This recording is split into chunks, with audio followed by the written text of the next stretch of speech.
این تصویر برای خیلیا یعنی دفینه، برای بعضیا هم یعنی قبر و برای بعضیا حتی نقشه ستاره است. اما اگه باستانشناس باشی، اول یه سوال ساده از خودت میپرسی: اینا واقعا چی هستن؟ ما با یه کوه سنگی روبرو هستیم، با حفره‌هایی که مستقیم روی سنگ بستر ایجاد شدن. سوال اینجاست که این حفره‌ها طبیعی هن یا حاصل دخالت دست انسان؟ و اگر انسانی هن، با چه هدفی ساخته شدن؟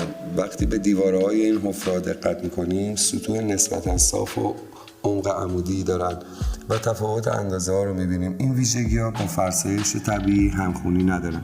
به احتمال زیاد با حفره‌های دستکند انسانی طرفیم، چیزی که در باستانشناسی به اونا کاسه سنگ یا امروزه جوغن گفته میشه. اما این به معنی قبر یا گنج نیست. هیچ دهانه این ورا وجود نداره، هیچ درپوشی دیده نمیشه، خبری از پلمپ و سازه تدفینی دیگه‌ای هم نیست.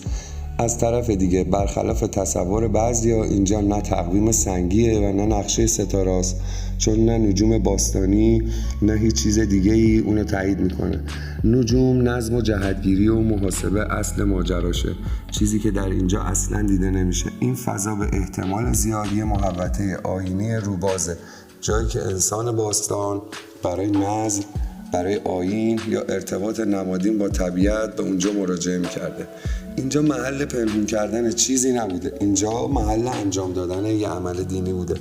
باستان شناسی یعنی دیدن دقیق، نه خیال پردازی، و گاهی نبود نشانه ها خودش مهمترین نشانه است.